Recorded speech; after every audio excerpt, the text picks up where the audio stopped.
Michelle, thank you so much for coming to the studio and agreeing to talk with me this afternoon. Thank you. It's so great to be here with you. Thank you. Now we're going to go back in time.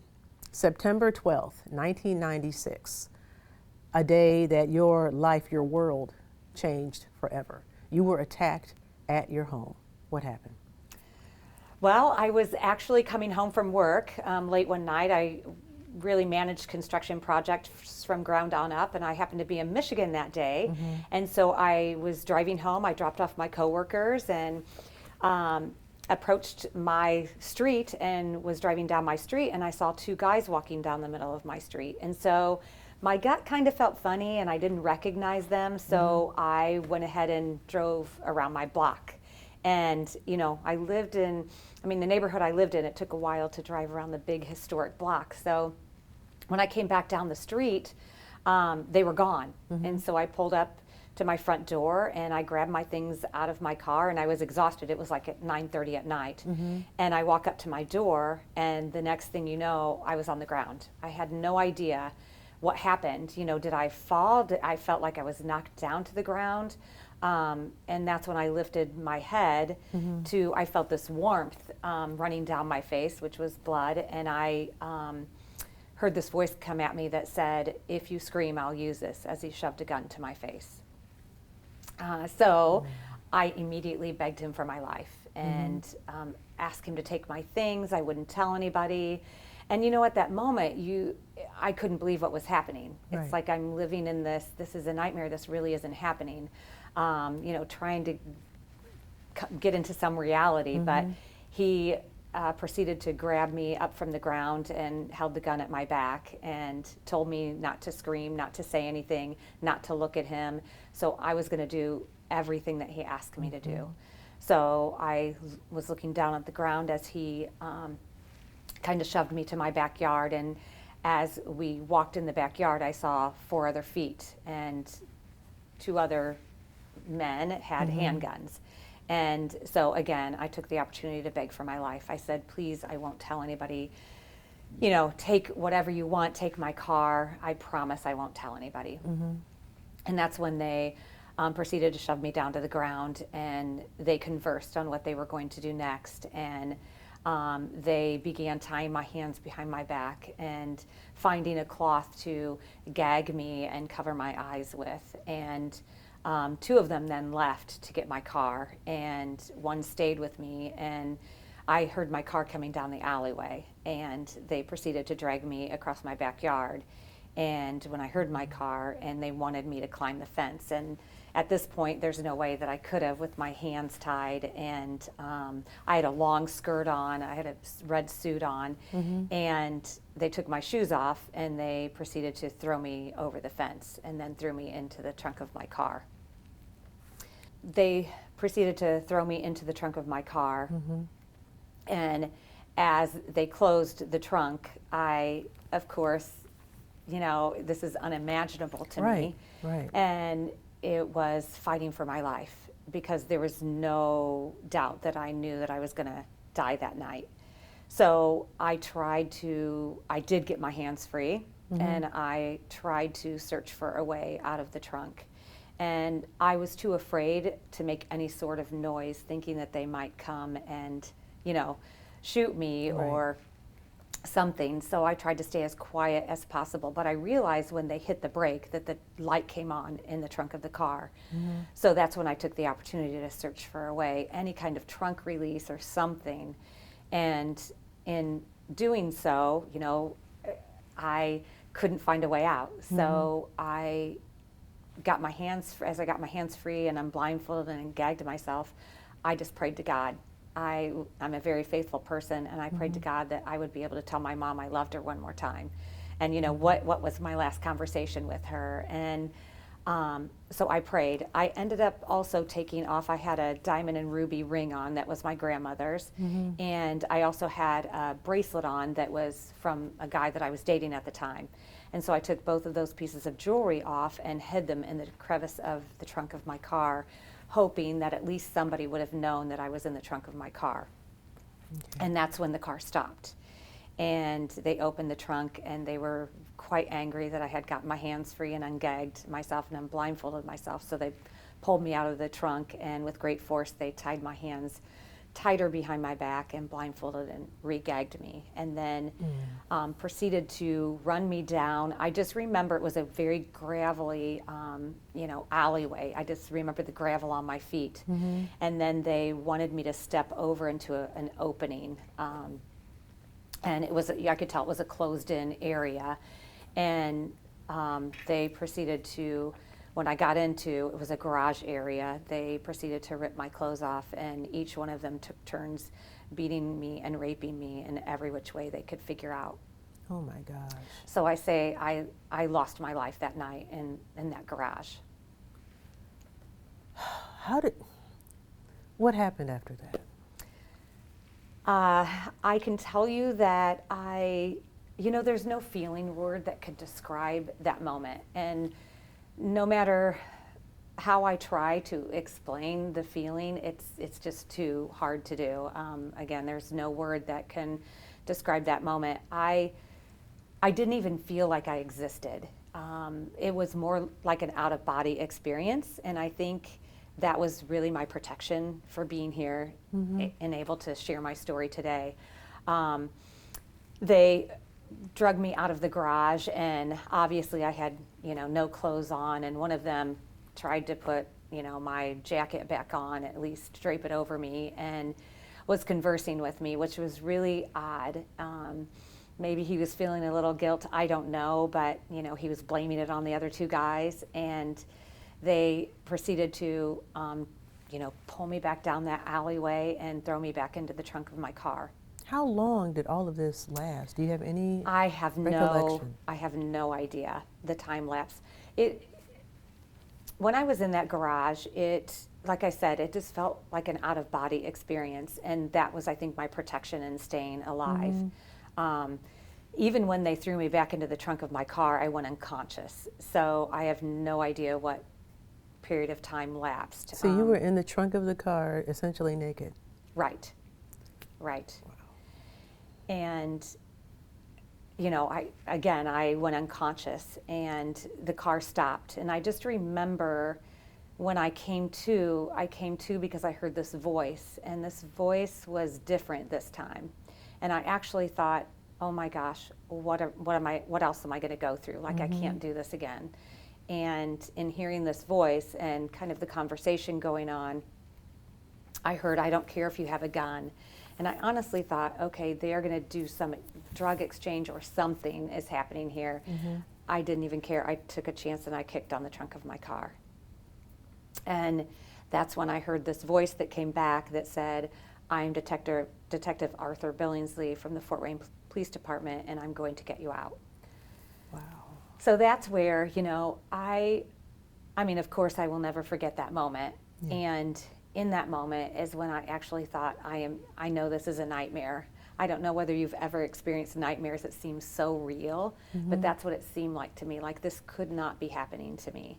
And I kept opening, I just remember opening and closing my eyes, thinking this is a nightmare, this really didn't happen to me. And it was denial was setting in.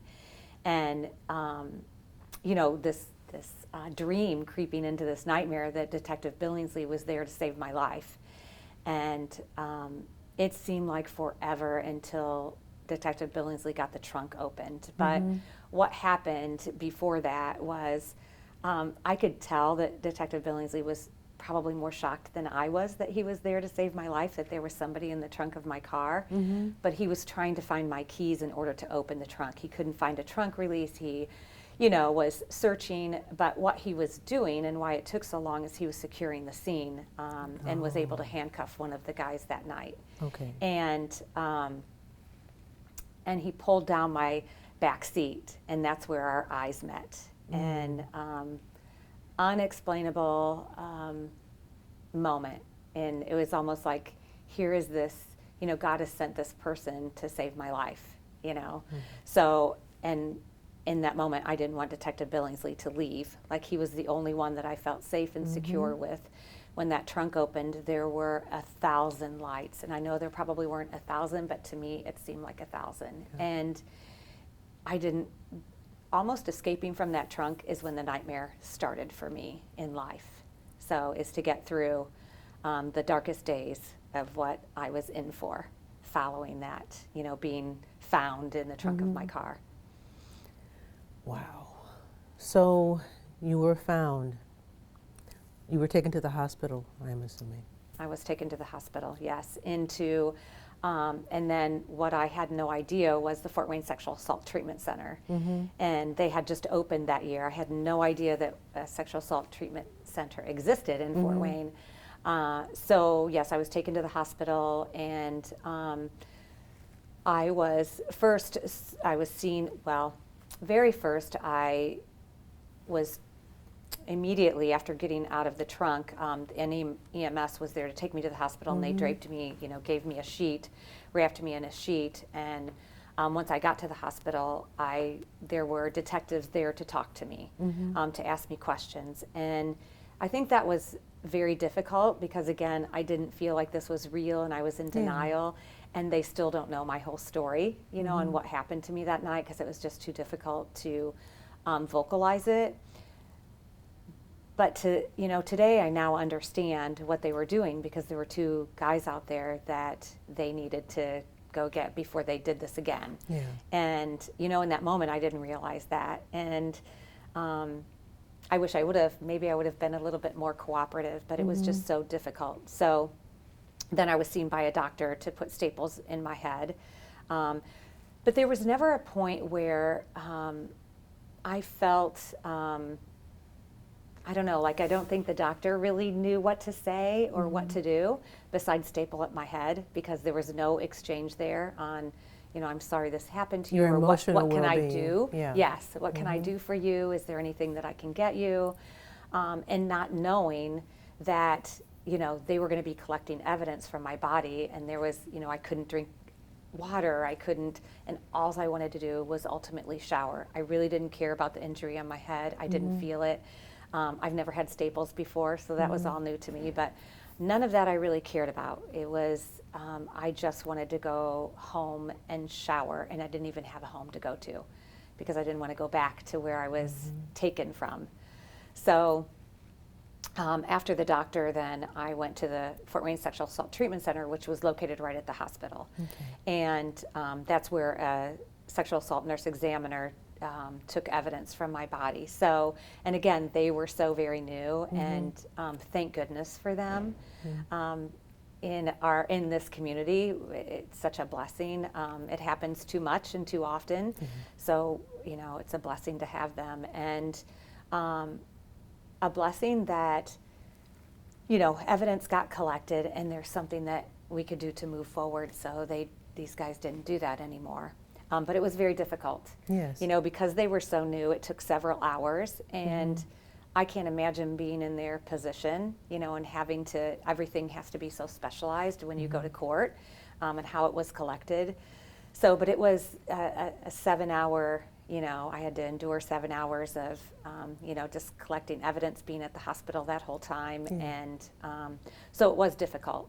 And again, when I look back, you know, at how difficult that was, and could I have been maybe a little bit more cooperative, you know, but one thing that I learned along the way, when I go back and I've looked at, you know, some of my responses, and some I don't even remember, but was nobody educated me on being a victim, or this happened to me, but yet everybody that was seeing me that night had some type of education to work through what they were doing with me. Yes. You know, law enforcement and the sexual assault nurse examiner and the doctor, you know, they all had education on what to do next, and I had none, so I didn't know what to do next or how to respond, or, you know, so that was difficult. Were the perpetrators caught? They were caught. One of them was caught that night, and the other two were caught within the next day or two. Okay. And as I understand it, they were responsible for a series of rapes. They were. At that time? Yes, I found out later, I don't know how many days, maybe it was just a few days later or a day later, that there were 4 or 5 other women, and I know for sure 4 other women that they had assaulted that summer. Wow. So how did you manage to take this pain and take this terror that you experienced and turn it around and get your life back on track, and in so doing also learn to help others? Well, it was several years. The last thing that I wanted to do was talk about it.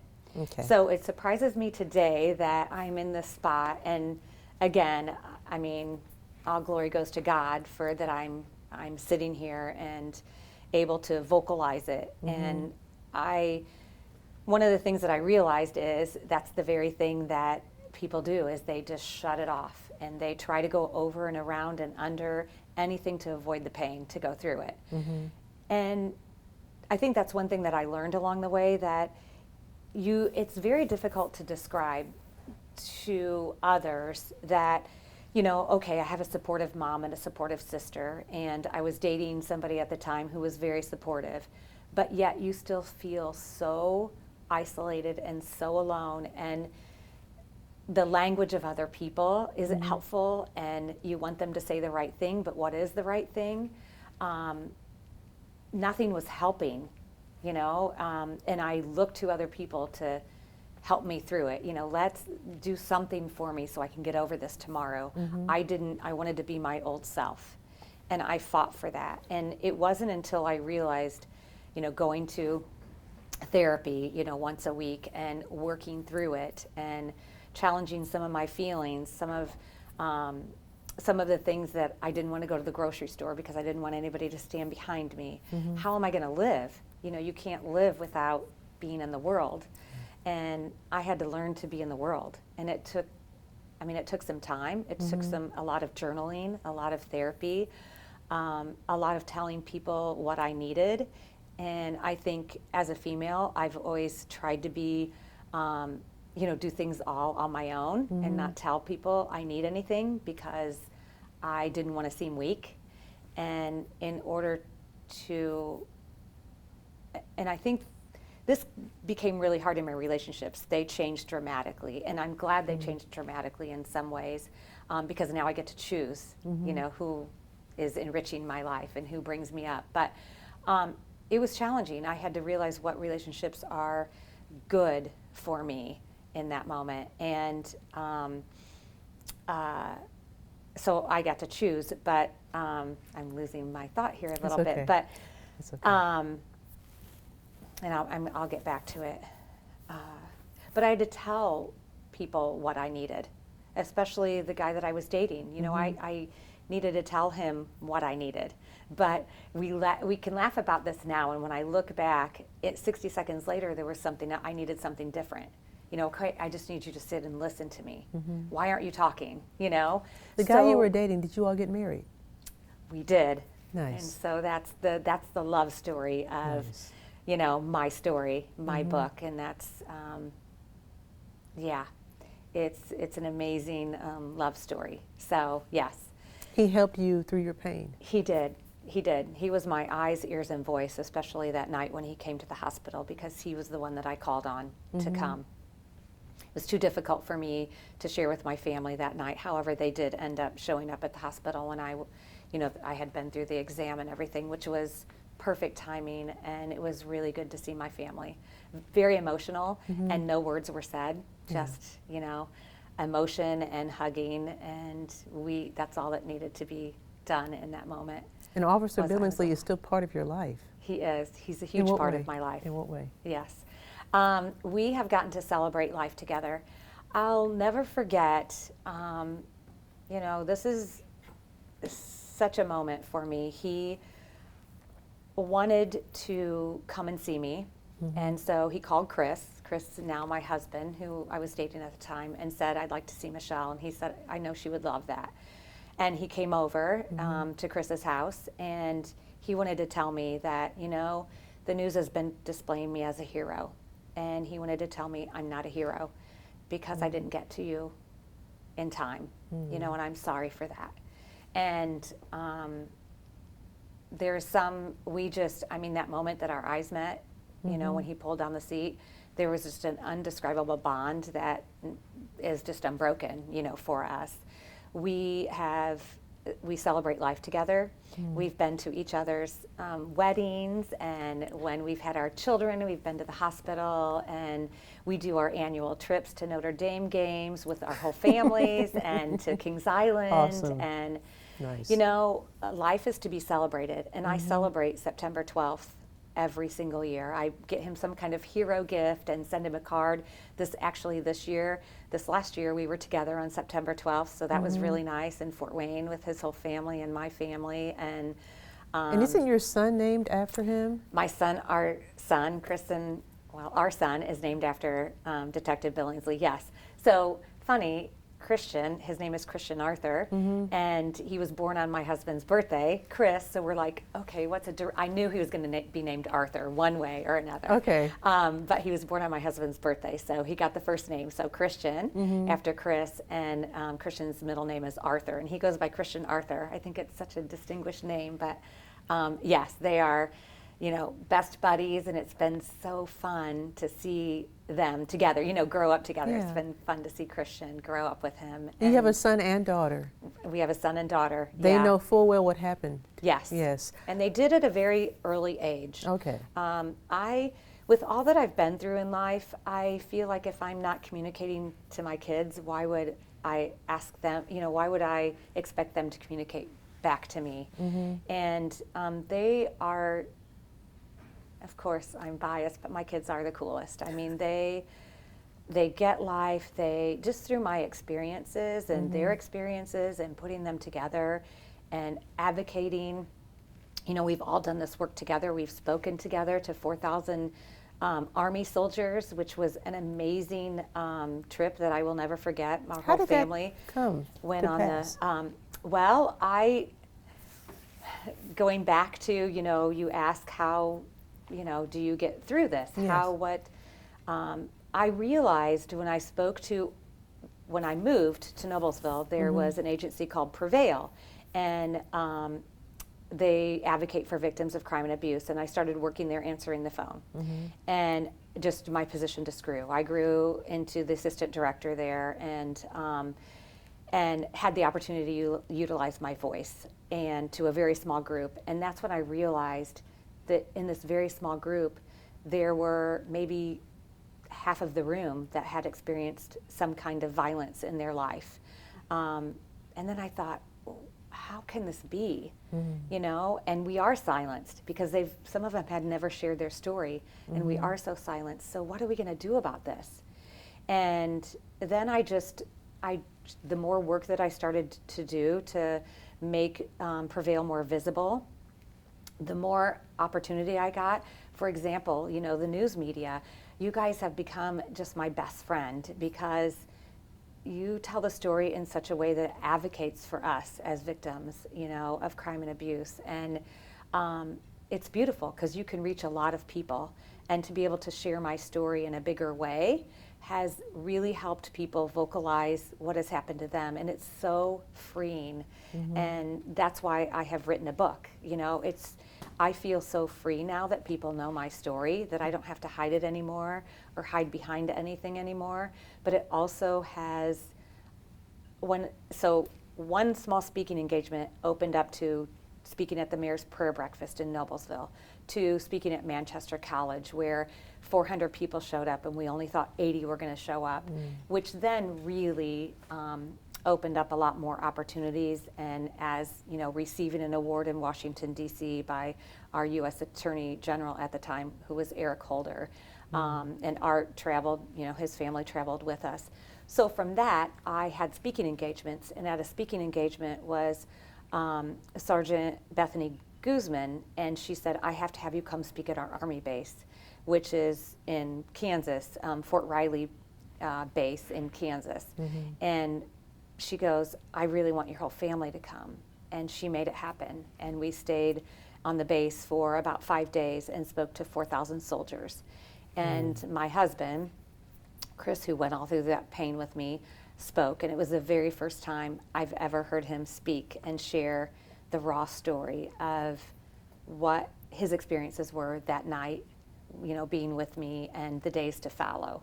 And wow, it was, you know, I just stood there in awe. But I stood there in awe as my kids also. They were sitting in the audience, but when it came question time, they got up and actually shared kind of their version and their, answered the questions. And it's hard not to get emotional about that, but it was quite emotional. And my kids are carrying on the legacy, and they will carry on the legacy for me to somehow end violence in our world. And, that's what we're all about, if you can impact your kids to do that. And they have just been with me in this work, since they were born. So talk what about being organization are you vulnerable part with your of kids. now? I am the executive director at the O'Connor House, which is located in Carmel, Indiana. I just took this position a year ago, and it's been a blessing. We're a home for women who are homeless and pregnant, so a faith-based home. So it's been a beautiful move, and just continue helping people in a deeper way. So This book you've written, Found, is it your way of healing further, or just sharing with others your story? It's in hopes both. that they can heal. It's both. Okay. I really wrote it to show people what's possible. Through my faith and through my darkest days, it's really digging down into my darkest days. When I began writing the book about 10 years ago, it kind of was a start and stop and start and stop.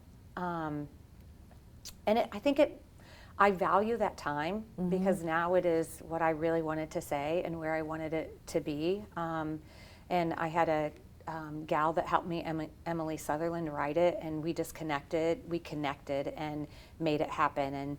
And but it is to show people what is possible.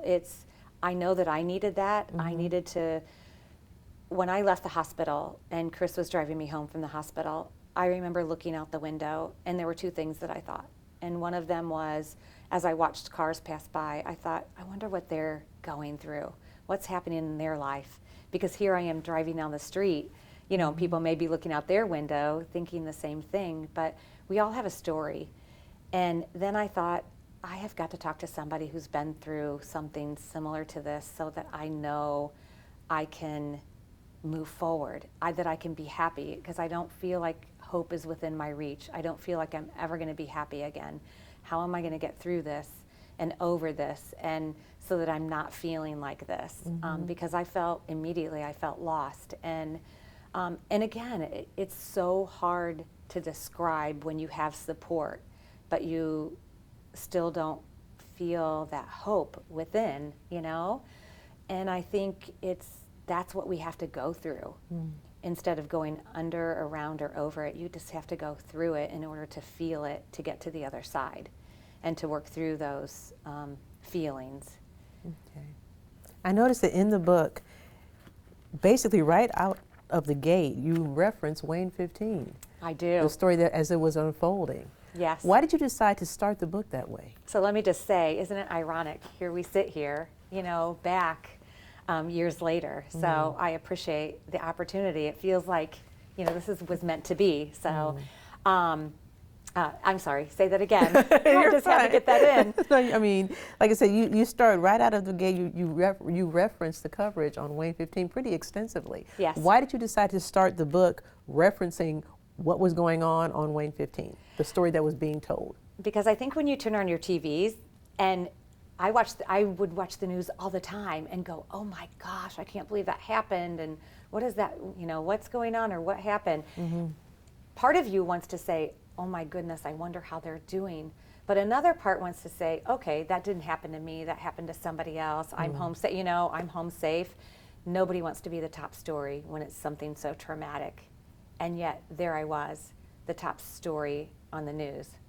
And it seemed to be, and I know it wasn't, but it seemed to be the top story for the next almost 3 years, because that's how long the trials took. So it seemed every time I opened the newspaper, there was a headline, something about one of us, 4 women that had been attacked, of a trial coming up, or a trial dismissed, or they're serving no time because they couldn't find any evidence. There was always something there.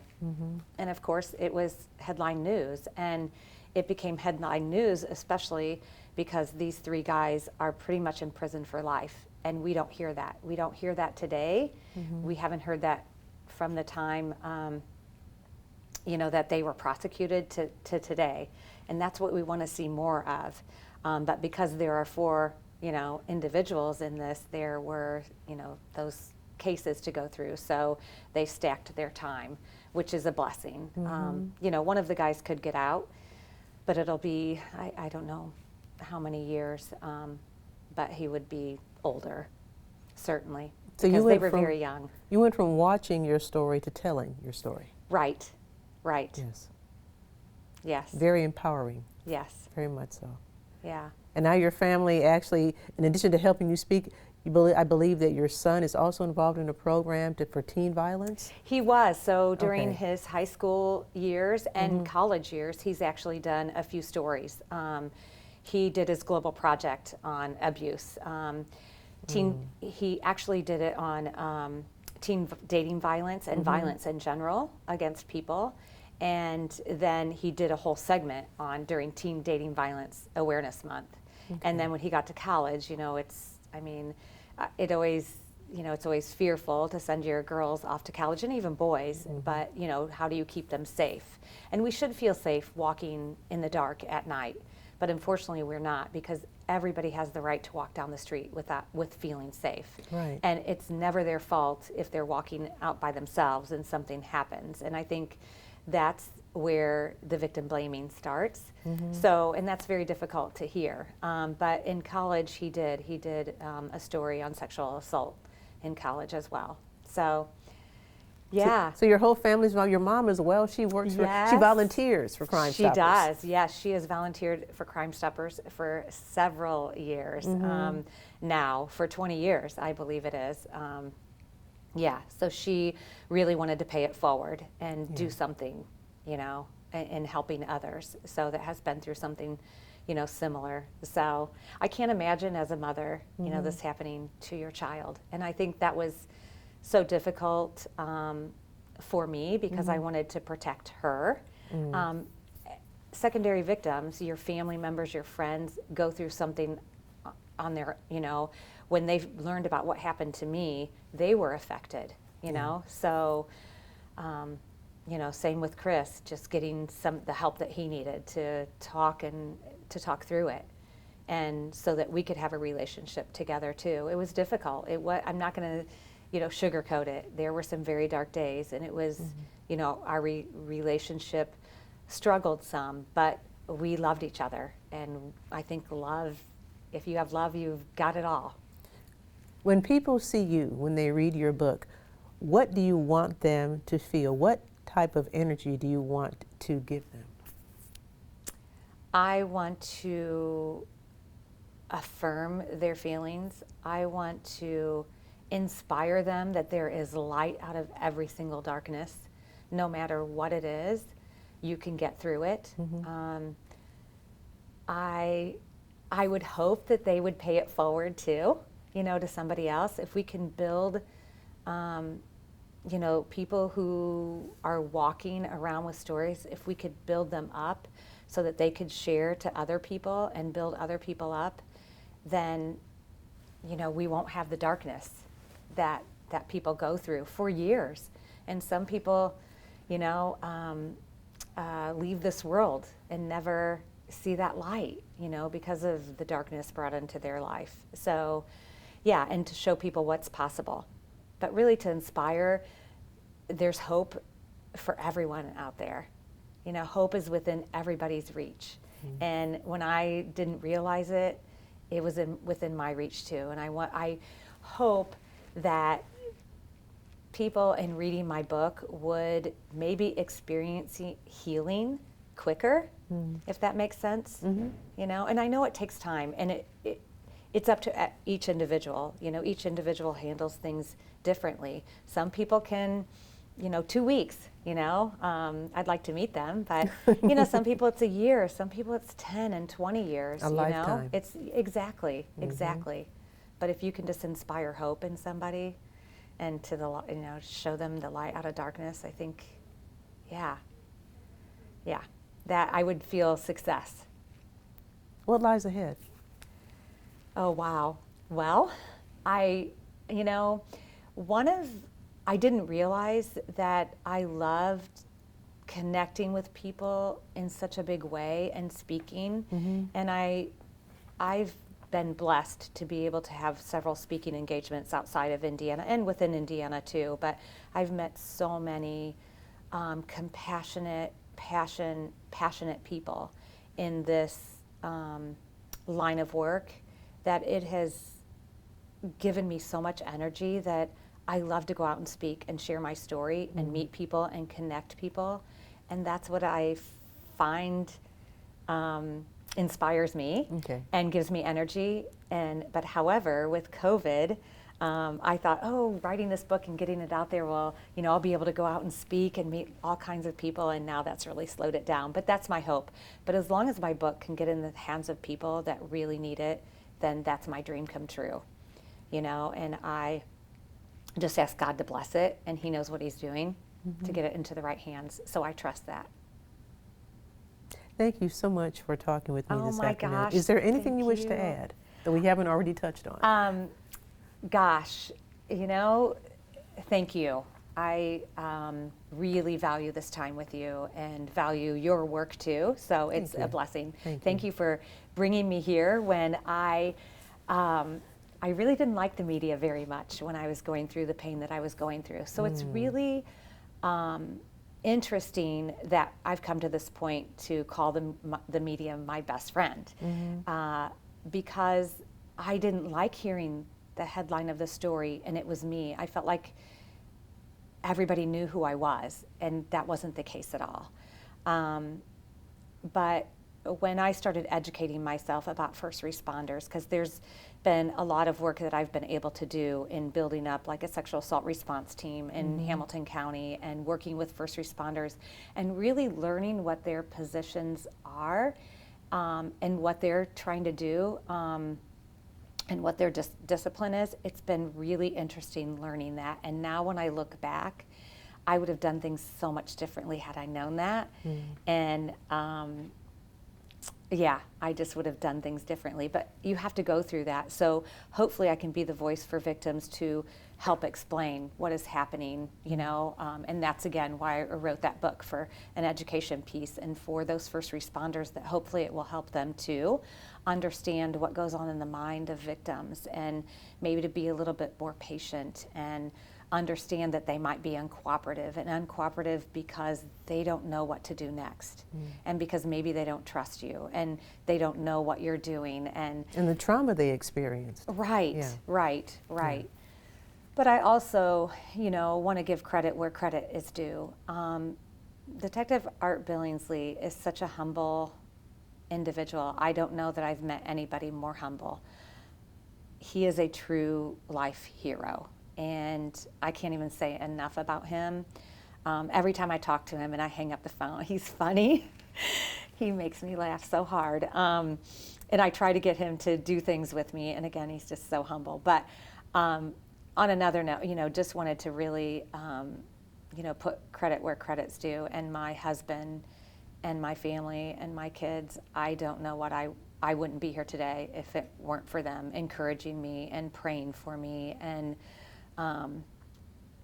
cheerleading me on in every step of the way. So I'm truly blessed, and I don't even want to know who I would have been without this assault happening, because that's what I wanted to do. I just wanted to be who I was before the assault. Please, I remember being on my knees praying to God, please just make me who I was.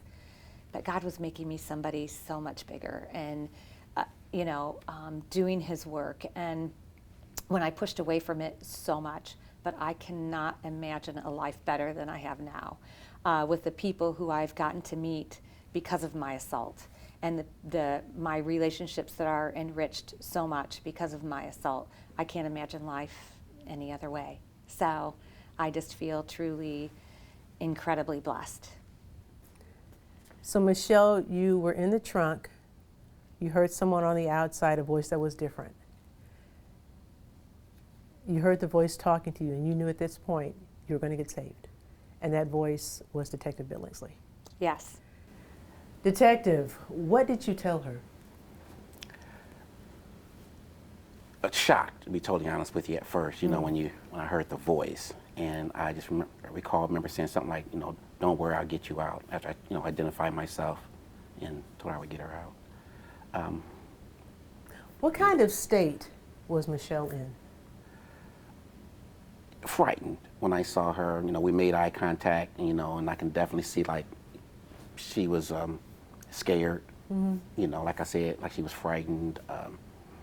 You can just definitely tell that, you know, she's been through a lot, you know, as you tell that. And just, like I say, just for me, just really shocked at seeing that someone was, you know, in the trunk of a vehicle.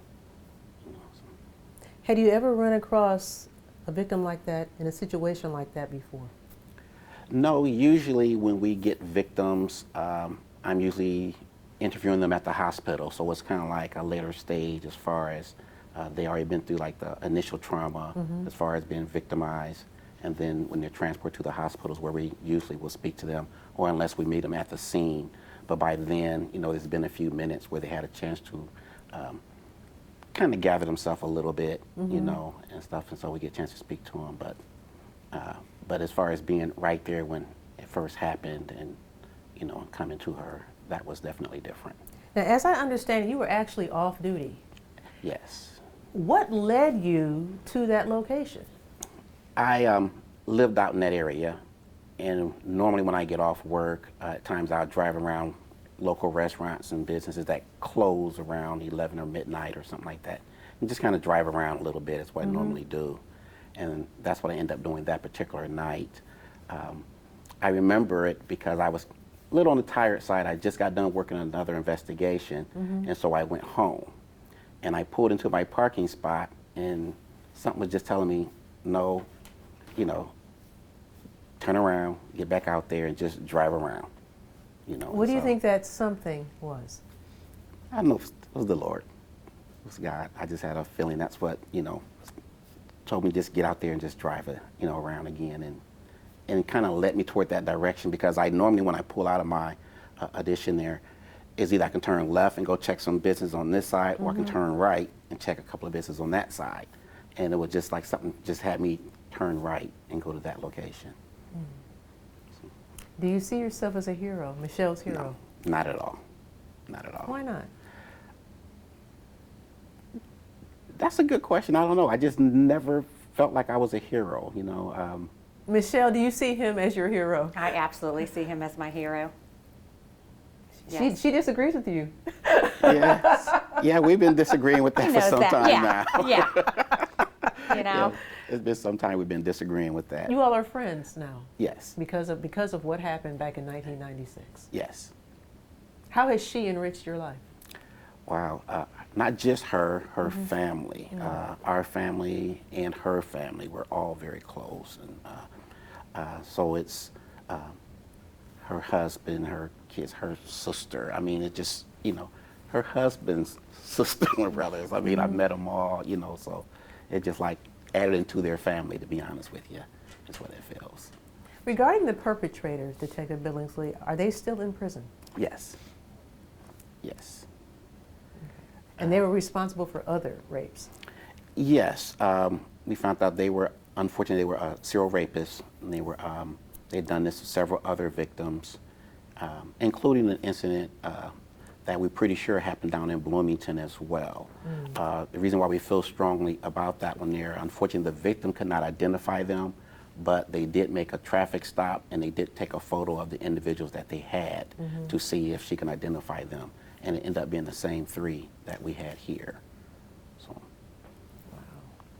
Did Michelle or any of the others have to testify? I wasn't involved too much as far as with the court system, as far as with the other victims, because I didn't work their case, so I was not, you know, present like in the courtroom for a lot of their incidents. I kind of like just heard, you know, what was going on and kept up with the status of the court proceedings that way. Michelle, why did you decide to name your son after Detective Billingsley? Because if he wouldn't have saved my life, I wouldn't have our son. I wouldn't be here today. I believe if he didn't show up at the right time, if he wasn't at the right place at the right time, I believe I wouldn't be here. And of course, there's no other name. I mean, that was a given. I knew. And you know, going back to our families and how close we are, yeah, now we can tease each other and be funny, and that's just it's so amazing. But you know, Christian this is his Uncle Art, and always has been, as is my daughter. It's his Uncle Art, you know, it's like he's my brother and we're a family, and that's the way it is. I remember, you know, Christian asking me, because he's so proud that he has an uncle that's on the police department, you know, and he did projects on him, and we have a picture with Christian when he's little with his police hat on, and you know, riding in his, you know, standing beside his police car, and it just was so cool to have that involvement, you know, and how proud he was. And so one day he asked me, is Uncle Art really my uncle? You know, when I present, I show their picture together, you know, of both of them together, because we get one every year when we go to Kings Island. Our family takes a trip to Kings Island, which is a blast. But we know each other's quirks, and, you know, just like a family does, you know, so it's really fun, you know. So him finding you helped you find yourself in more ways than one. Yes, absolutely. Yes. Oh. Anything you wish to add, either of you? And they laugh. Speak up, it's okay. He's the quiet one. He's the quiet one. I could go on for hours. You know, there's in the book, there's a couple funny stories. One is his wife, now Leslie.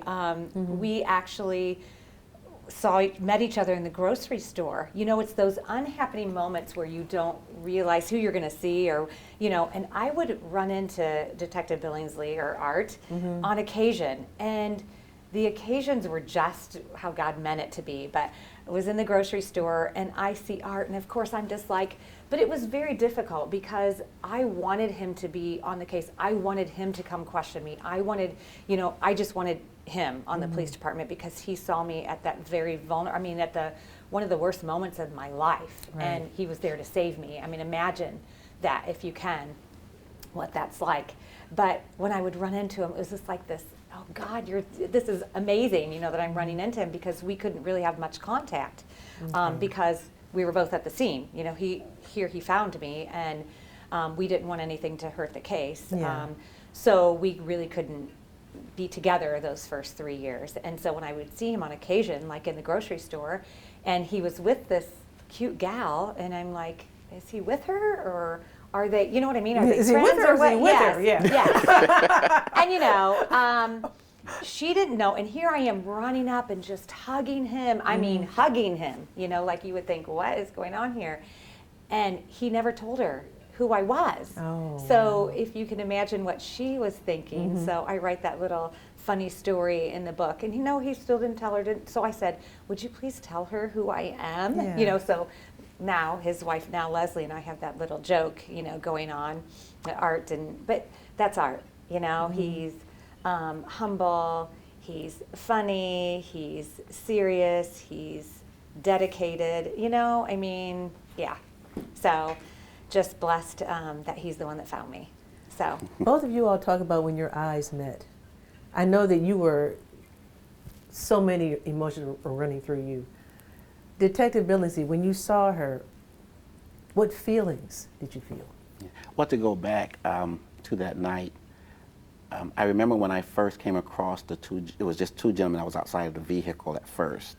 And so when I went, you know, when they started running from me, and I went to their location, and that's when I discovered the vehicle.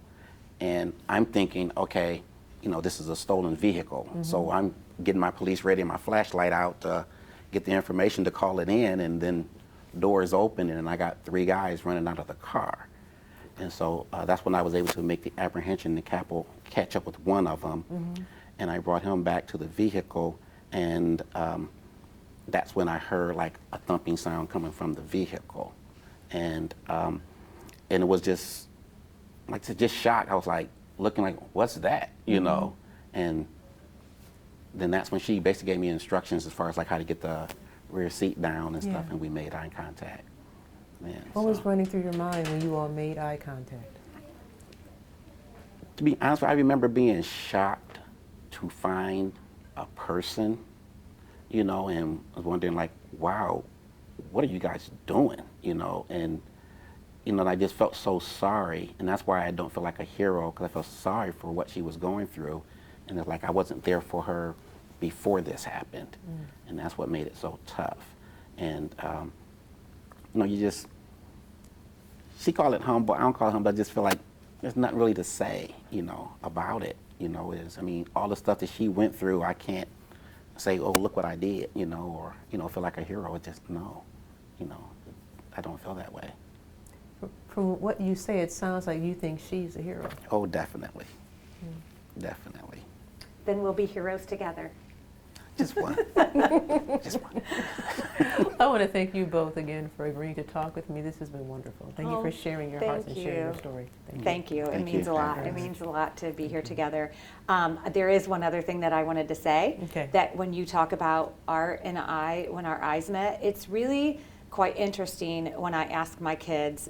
They didn't want to read the book until it was in book form. Well, they finally had to read it before anybody else read it. So they read it right before I actually had a book like to hand you today, but they read it, and lots of emotions, lots of emotions there. But I sat down with them and I said, what is your favorite chapter? And when you talk about when Art and I, you know, our eyes met, that's my daughter's favorite chapter. And it's called Rescued, that chapter. And I was taken back by that, and she said, because Mom, there's so much feeling when you and Uncle Art's eyes met, and she told me in tears, you know, and that, I'm like, wow, you know, for somebody so young to get that out of the book, and that's what her favorite part of the book was. And then my son's was quite different. His was the chapter called The 4th of July, and that's kind of the love story part of the book. And he said, because I hope that I have a love like you and Dad have, because that was the day that Chris asked me to marry him, was on the 4th of July. Nice. But he just talks about, you know, that I had, what we both had been through, and that we overcame it, and our love, you know, prevailed. And, you know, so he said, I want that kind of love story. So anyway, I thought two ends kind of the spectrum, and how cool is that? That is. You know, and special. Very much so. Wow. You all, thank you. Thank you so truly. much. Thank you. Wow. Okay.